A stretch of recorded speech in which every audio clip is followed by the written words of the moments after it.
네, 첫 번째 시간입니다. 미래에셋증권 장희성 지점장님 모시도록 하겠습니다. 안녕하세요. 네, 안녕하세요. 예. 반갑습니다. 반갑습니다, 지점장님. 네, 우리 아까 박 선생이 한 대로 두세 달만 참으면 됩니까? 제발 그랬으면 좋겠습니다. 정말. 6천 간다고요? 6천. 몰래카메라 아닙니까? 네, 아닙니다. 정말입니까? 네.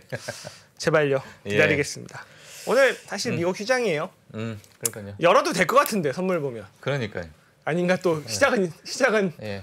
상승하였으나 그 아니 끝은 가상화폐 시장도 뭐 이게 반등하던데요. 살짝 조금 이게 또 꿈틀꿈틀 되고 있더라고요. 네. 주말 사이 가상화폐 시장 변동성이 굉장히 크더라고요. 이더리움 시장이 낙폭도 크고 그러니까요. 반등폭도 크고. 네. 네. 아, 이게 불안해서 근데 참.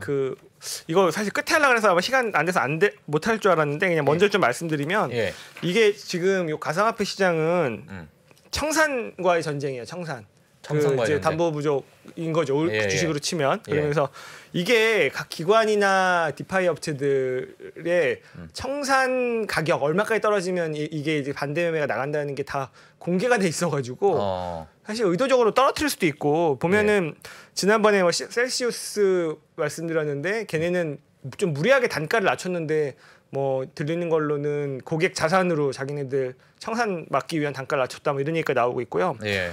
코인헤지 펀드 3에로 캐피털이라는 데가 있다고 하더라고요. 벌써 12년이나 된 되게 예. 오래된 데인데 얘네가 4월 달 같은 경우 한 30억 달러까지 보유 코인이 있었는데 얘네가 지금 그 코인 뉴스 보시면 계속 뭐 얼만큼씩 뭐 그 코인별로 청산이 당하고 있어요.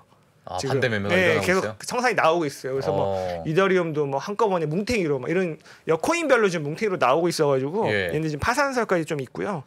그리고 셀시우스가 가장 큰 대출업체인데 두 번째로 큰 대출업체 바벨 파이낸스 홍콩의 뭐 기반인 회사라고 하는데 얘네도 환매 중단 선언을 했어요. 대출 잔액이 한 30억 달러 있다고 해서 이게 만약에 내가 고래라면 그리고 내가 기관 투자자인데 발을 조금 담궜다면 어떻게 할 것 같으세요? 얘네 청산가가 알아. 얼마까지 떨어뜨리면 된다는 걸. 내가 만약에 고래다. 기관 투자자다. 팔죠. 일단 갖고 있는 거 집어 던져서 그걸 터치를 시키겠죠, 그죠? 어차피 저 바닥에서 주스면 되니까. 아니 주말에 한번 쭉 내려갔다가 맞아요. 그 청산가 벌써 밑으로 내려갔는데 다시 또 이렇게 올라오더라고요. 또? 그 청산돼서 빠지면서 다시 또 또 죽는 고래들이 있고 좀 그런 것들이 반복되는 것 같아서 코인 시장은요 시가총액 기준으로 지금 보면은 이게 전체 코인 시총이 한 8,390억 달러. 제가 주말에 일요일 날 밤에 체크를 해보니까요. 21년 정점에 2조 9천억 달러였어요. 이미 3분의 2가 날라갔습니다. 그러네요. 만약에 이제 S&P로 치면 여기 4,800 갔었잖아요. 지금 1,000 얼마네? 1,800, 1,900? 그렇죠. 지금 거의 뭐 1,600, 1,700 요 수준인 거죠. 그러니까 3분의 2가 이미 날라갔다. 코인 시장은. 그렇게 생각하시면 될 것 같습니다. 너무 무섭네 진짜. 네. 알겠습니다. 자 오늘 저희 중국 증시부터 한번 잠깐 들어가 볼까요? 만약에 여러분들 중에 중국 증시를 아예 안 보시는 분이 있어요. 근데 국내 증시 얼마나 빠졌는지 다들 알죠? 중국 어땠을 것 같으세요? 중국은 최근에 좋았던 걸로 알고 있습니다. 오늘 일단 심천은 1.26% 올랐고요. 상해는 이제 약보합 0.04% 내렸고 항생은 0.4% 올랐는데 요새 중국 되게 좋습니다. 희한하게. 중국이요. 4월 달에 저점이었는데 저점에서 얼만큼 올랐냐면 상해 종합이 15% 올랐어요. 심천 성분 지수가 거의 4% 가까이 23.7% 정도 올랐어요. 저점에서. 우리는 지금 저점을 깨고 내려가고 있는데. 그러니까. 희한하죠. 오늘도 나쁘지 않았단 말이에요. 기술주들이. 왜 그러냐. 뭐 때문에 그럴까요? 부양책 아닐까요? 그렇죠. 부양책인데 거기다가 이미 최악을 봤다는 거죠. 상하이 봉쇄했을 때 경제지표 망가진 것들 보셨을 겁니다.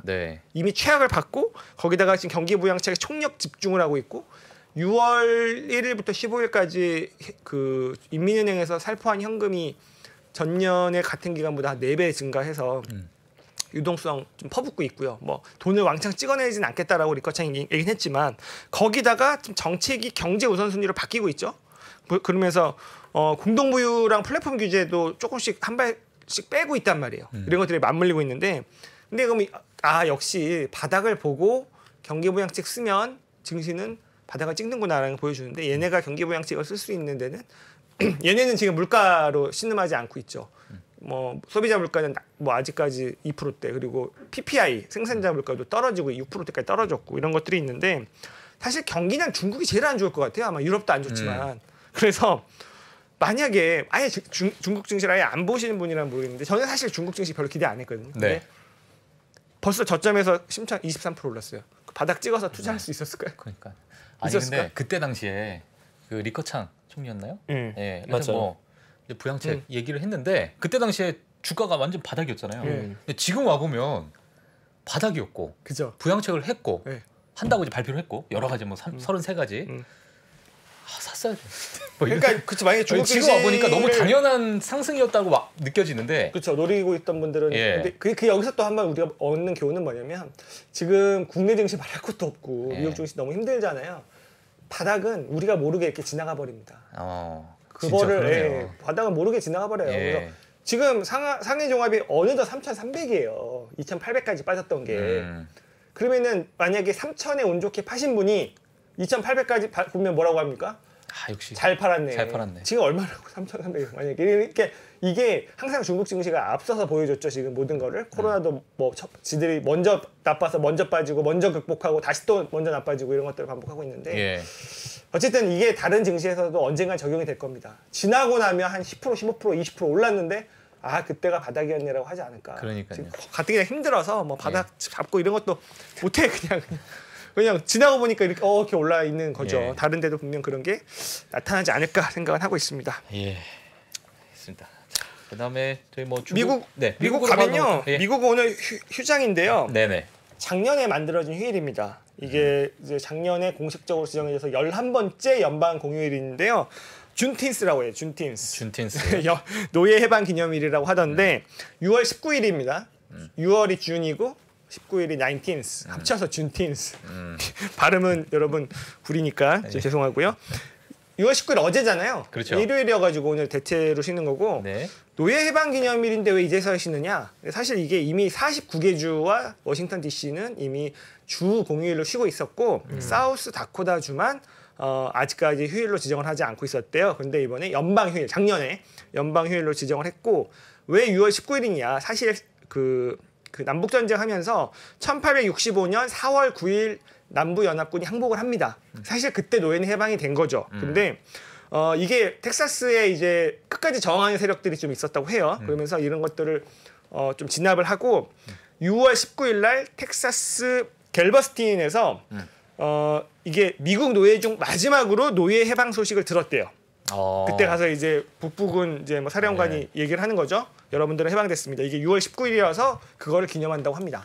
그래서 6월 19일이 이제 준틴스라고 해서 작년부터 시작된 연방 공휴일이고요. 이번 주는 파월 의장이 반기 통화정책 의회 보고가 있습니다. 오늘이 20일이죠. 22일 날 상원, 23일 날 하원을 출석하는데 이미 그거에 대한 통화정책 반기 보고서는 17일 날 제출이 됐습니다. 금요일 날. 내용을 요약하면 경기는 아주 강하고 물가는 우리가 무조건 잡겠다. 이런 거였어요. 그래서 보면 노동시장이 호조고 실업률이 눈에 띄게 하락을 했다. 그리고 기업들의 고정투자 및 가계지출은 강세를 유지해서 경기는 견고하다. 근데 인플레이션을 완화시키기 위해 무조건적인 노력을 할 것이다. 이런 것들이 이제 통화정책 보고서에 있기 때문에 이런 것들을 의회에 나가서 발언을 할 걸로 보이고요. 저희 파월 의장님은 더 이상 강한 단어를 쓰기가 힘들 것 같아요. 너무 다 써놔가지고. 그죠? 뭐 일시적이다, 무조건적이다, 배제 뭐 이런 거, 배제한다, 그러니까 배제한다, 뭐 이거 다 써서 이제 골라야 될 것 같아. 그죠? 그래서 뭐 좀 신뢰를 잃긴 잃었는데. 그러니까요. 근데 어쨌든 무조건적인 그 노력을 한다는 얘기는 금리를 많이 올릴 거란 얘기고 그러면은 경기 침체가 올 것인데 도대체 어쩌자는 얘기냐? 그래서 최근에 증시를 보시면 인플레이션과 경기 침체 사이에서 방황을 하고 있다고 저는 보고 있어요. 대표적인 게 FOMC 나오고 수요일 날 밤 우리는 목요일 새벽이지만 올랐고 목요일 날 밤 폭락했고 금요일 날은 재밌는 게 유가가 한 6%대 크게 빠지면서 유가만 빠진 게 아니고 밀도 크게 빠졌고요. 그다음에 그런 광물 원자재도 꽤 많이 빠졌거든요. 구리나 이런 것들. 그러면서 나스닥이 급등을 또 했어요. 혼란스럽습니다. 지금 그러니까요. 혼돈 속인데요. 이 방황을 하고 있는데 그러면은 이게 지금 인플레이션과 경기 침체 사이에서 우리는 어떻게 장단을 맞춰야 되느냐 이거를 좀 말씀을 좀 드려볼게요. 일단은 뭐가 더 중요할까요? 인플레를 잡는 거, 경기를 꺼트리지 않는 거. 인플레를 잡아야겠죠. 일단 인플레를 잡아야 될 것 같습니다. 그래서 보면은 뭐가 더 어려운지를 보면 되잖아요. 이게 통제할 수 없는 그 인플레이션이 되었을 때 그거를 막 진짜 하이퍼로 가는 거를 다시 때려잡는 거가 어렵냐, 좀 그 침체된 경기를 다시 살리기 위해 부양책을 하는 게 어렵냐.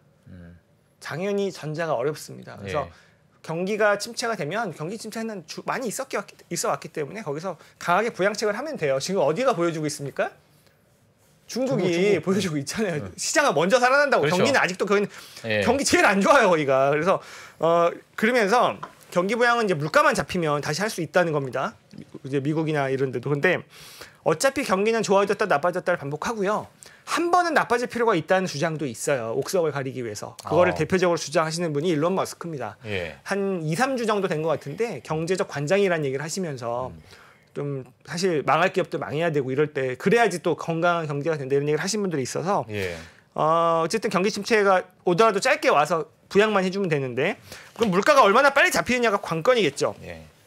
경기가 살짝 둔화되었을 때 물가가 잡히면 빠르게 경기 부양으로 스탠스를 전환해서 시장을 살릴 수 있는 거고요. 경기는 좀 천천히 살아나더라도. 근데 경기가 오래 침체되어 있는데도 물가가 안 잡히면 우린 그걸 스태그플레이션이라고 부르는 거죠. 그러면 그거는 최악인데 그럼 시장은 저는 이렇게 생각합니다. 경기 둔화를 넘어서 경기 침체까지는 반영을 하고 있는 것 같습니다. 지금 나스닥이 30몇 % 빠졌는데요. 그렇지 않겠습니까? 그런데 만약에 스태그플레이션이라면 한참 더 빠져야죠.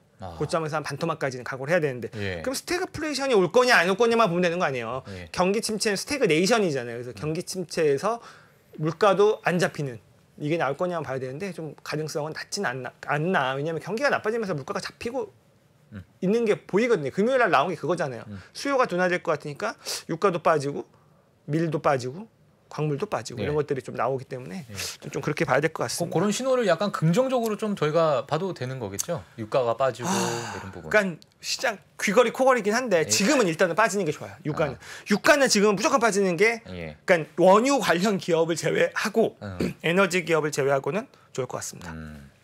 알겠습니다. 그러면은 이게 주말 새 또 그 주요 인사들이 여러 가지 발언을 하셨어요. 경기 침체와 인플레이션에 관해서. 물론 신뢰를 잃었고 많이들 안 믿으시겠지만 몇몇 분들만 좀 얘기를 드릴게요. 일단 제닛 옐런 재무장관이 19일 날 ABC 방송에 나왔습니다. 이제 일요일이잖아요. 일요일에도 지금 나오고 있습니다. 이런 것들에서 열심히 일하고 있습니다. 어떤 얘기를 했냐면 제닛 옐런이 경제 성장이 둔화하겠지만 경기 침체가 불가피한 건 아니다. 막을 수 있다는 거죠. 그래서 물가 상승이 용납할 수 없게 높은 수준인데 조만간 인플레이션 속도도 둔화가 예상이 된다. 좀 좋은 말씀하셨고 로레타 메스 클리블랜드 연방은행 총재가 19일 날 CBS 방송에 또 출연을 했는데요. 물가 상승률이 연준의 목표인 2%로 돌아오려면 약 2년이 걸릴 것이다. 오래 걸려요. 그렇죠? 진짜 오래 걸려요. 올해 2년이면 오래 걸리죠. 그래서 경기 침체 근데 이런 얘기했어요. 경기 침체를 전망하고 있지는 않다. 근데 금리 인상을 비롯한 여러 이유로 발생 위험이 높아지고 있는 것은 맞다. 그러면서 오히려 우리는 공급에 맞춰서 수요가 다소 둔화되기를 바란다. 그게 오히려 물가를 먼저 잡는 데 도움이 될 것이다. 이런 얘기를 하신 거고요. 크리스토퍼 윌러 연준 이사가 이제 18일 날 토요일 날 뭐 댈러스 연준주최 컨퍼런스에서 하신 말씀이 7월에도 75bp 인상을 지지한다. 우리는 물가 안정에 올인을 한다. 그런데 연준의 긴축이 실업률을 높일 수 있겠으나 경기 침체를 유발하지는 않을 것 같다. 라면서 경기 침체 해설을 일축을 했어요. 이런 얘기들을 하셨는데 믿음이 또 안 가는 얘기들일 수도 있죠. 오히려 또 그 약간 더 그 최전선에 있는 기업들의 얘기를 보면 컨퍼런스 보드 서베이가 17일 날 발표된 게 있습니다. 거기서 750명의 기업 CEO랑 고위 경영진 대상으로 한 건데 무려 60% 이상이 앞으로 12개월에서 18개월 내에 자신들의 비즈니스가 이루어진 지역에서 경기 침체가 예상이 된다라고 그 설문을 했어요. 거기다가 15%는 이미 자신들의 활동 지역에서 경기 침체가 발생했다라고 체크를 했습니다.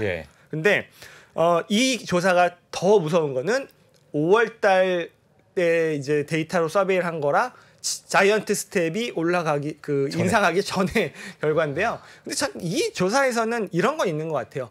이 사람들은 경기 둔화도 경기 침체라고 생각을 할 수 있을 것 같아요. 왜냐하면 기업인 입장에서는 둔화 정도 나쁜 것도 비즈니스에서는 너무너무 나쁜 거죠. 그죠? 자신들의 그런 그 기업 매출이 성장세가 꺾인다는 거는 일단 다 침체로 받아들이긴 할 것 같습니다만 하지만 이런 경제학자들이나 연준 이사, 재무장관하고는 조금 다른 정책 위반자들하고는 다른 그런 서베이가 이런 기업들의 그 CEO들에게서 나왔다.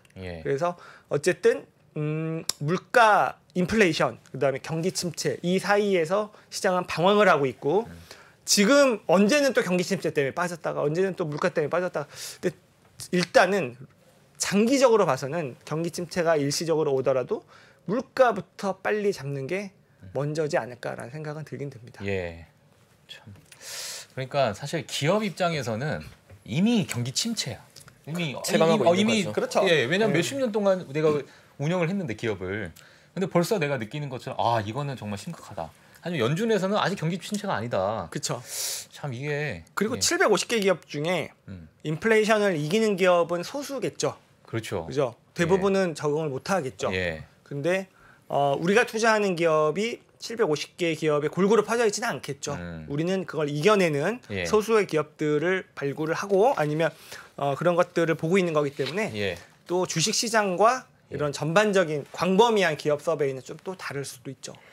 그것도 감안하시면 될 것 같습니다. 네, 알겠습니다. 이번 주 뭐 저희 마무리하기 전에 이번 주 시장 뭐 어떻게 보십니까?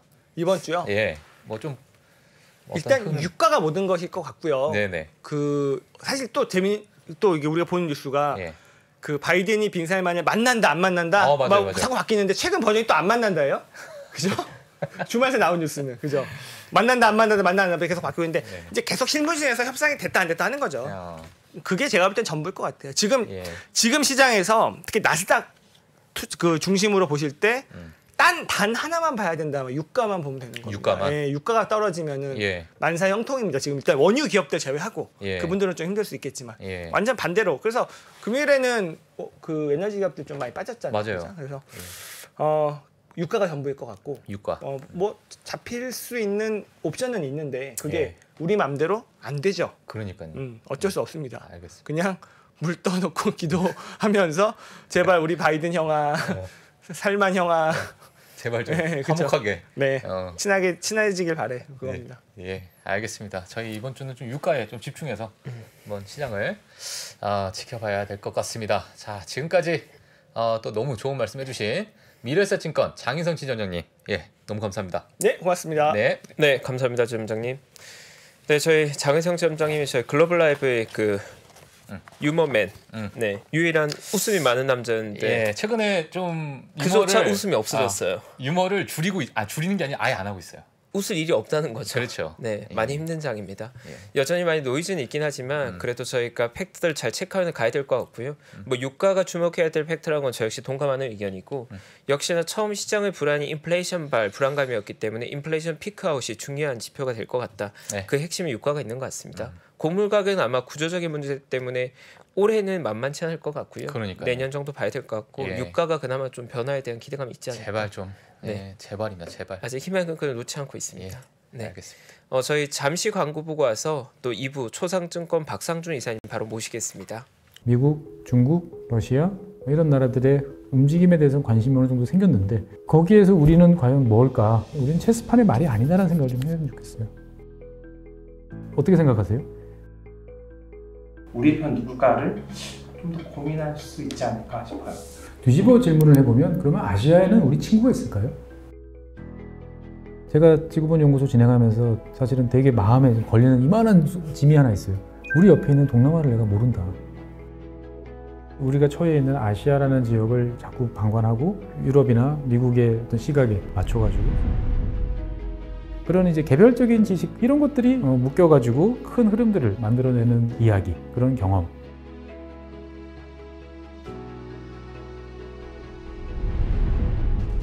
작고 잡다한 지식이라도 그것들을 절대 무시하지 말라. 나는 그건 되게 긍정적이고 그런 지식들을 연결해서 말 그대로 위즈덤이잖아요. 정말 현명해지고 뭔가 남들하고는 좀 차별화된 그러한 관점 그리고 그러한 비전